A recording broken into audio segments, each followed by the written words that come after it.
J'ai 60 ans. Si je pouvais vivre 5 ans encore.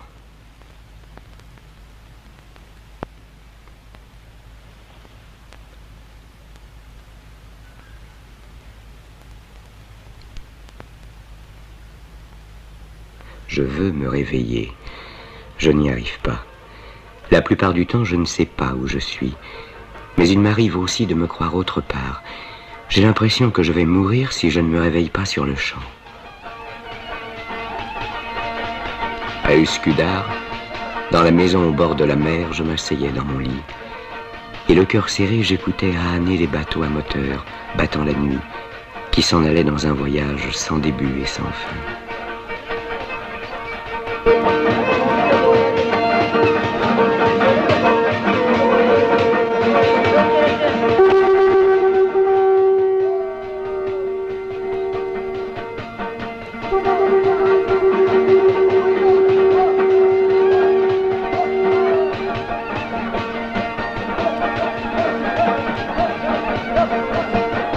Le bruit du moteur déborde de nostalgie.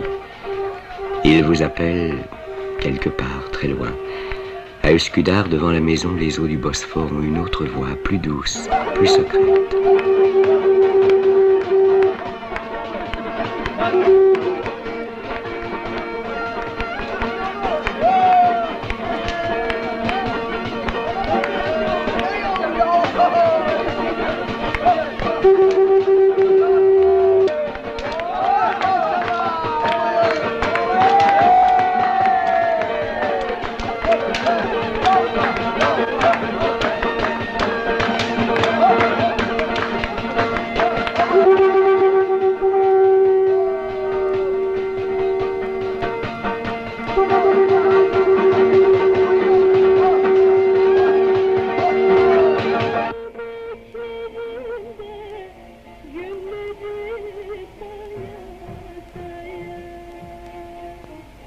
Les pluies de printemps tombent sur Istanbul.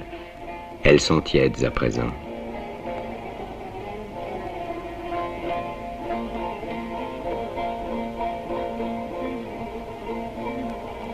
Il y a des villes où tu peux te balader un mois durant sans qu'elles finissent. J'aurais dû aller là-bas voir ce qu'il en est du monde.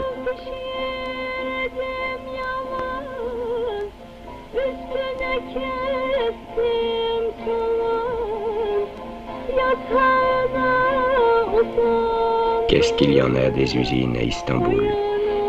Qu'est-ce qu'il y en a en Turquie? Qu'est-ce qu'il y en a dans le monde? Innombrables. Et combien d'hommes, combien se disent « Si je ne trouve pas de travail, si je n'en ai pas, qui sait combien de chômeurs il y a dans le monde ?»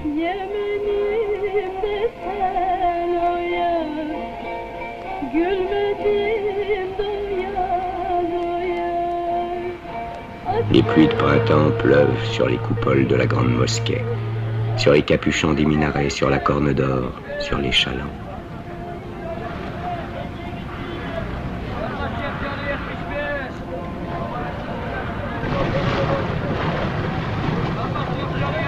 Les pluies de printemps tombent sur le marché aux poissons.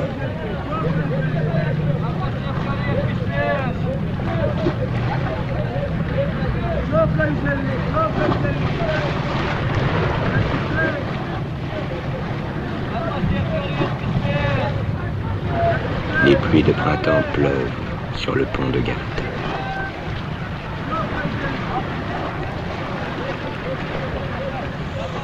Je n'ai jamais reçu, sans rien donner en échange, d'argent de personne, sauf de mon grand-père les jours de fête.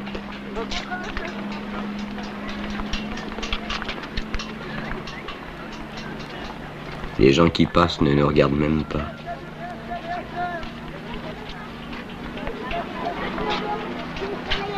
Il ne passe tout de même pas que des salauds sur ce pont.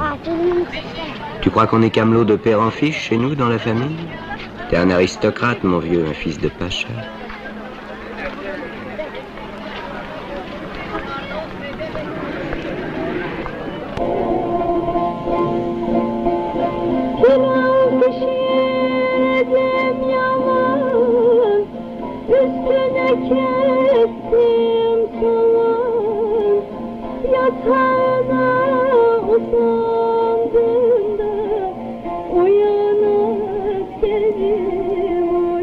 maison de bois moucharabiée.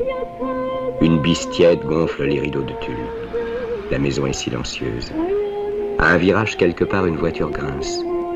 Les rues sont désertes. C'est l'heure de la sieste.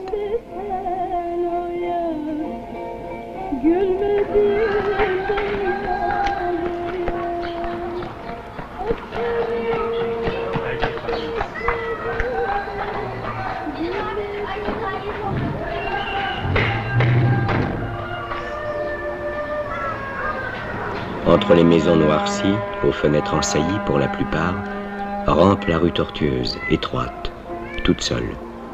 Et un silence, une solitude. On monte au premier. La propreté de ces divans recouverts de housses de toile me ravit. Le plancher, blanc comme de la résine, à force d'être lavé, brossé, astiqué, est encore humide. Ça sent le savon des Dyrnées, il me semble. La lavande et le bois de sapin mouillé.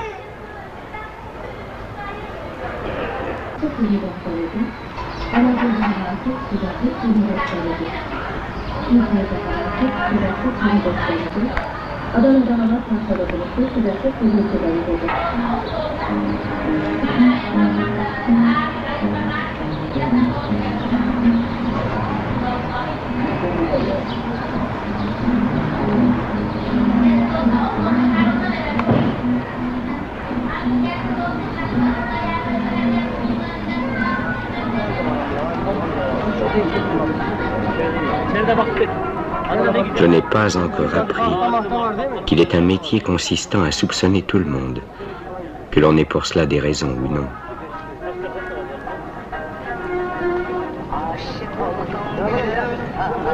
Ce doit être si triste de se sentir étranger quelque part. À moi, ça ne m'est pas arrivé. Mais à Üsküdar, dans la maison au bord de la mer, il y avait un jardinier, un Albanais, qui vivait à Istanbul depuis Dieu sait combien d'années. C'est un bien beau pays, répétait-il. Dieu vous le garde. Mais pour moi, c'est la migrance. Et j'ai bien peur de mourir sans revoir mon pays.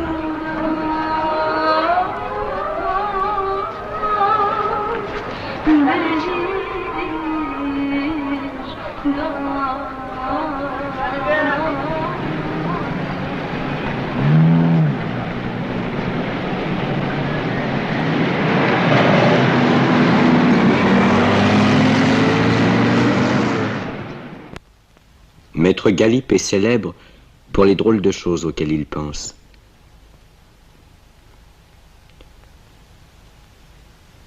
Si je pouvais chaque jour manger des gaufrettes, se disait-il à 5 ans.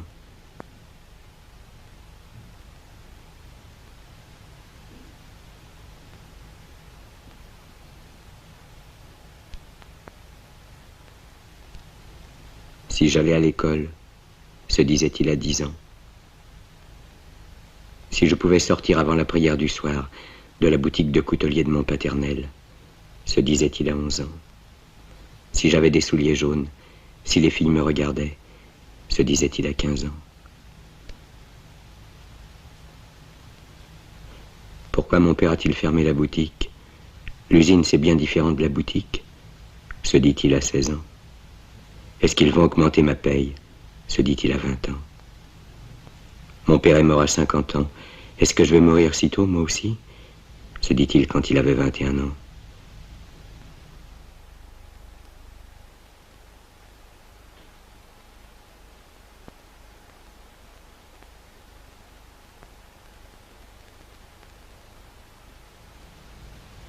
Et si je n'ai pas de travail? Pensa-t-il à 22 ans. Et si je n'ai pas de travail? Pensa-t-il à 23 ans. Et si je n'ai pas de travail, pensa-t-il à 24 ans, et souvent chômeur.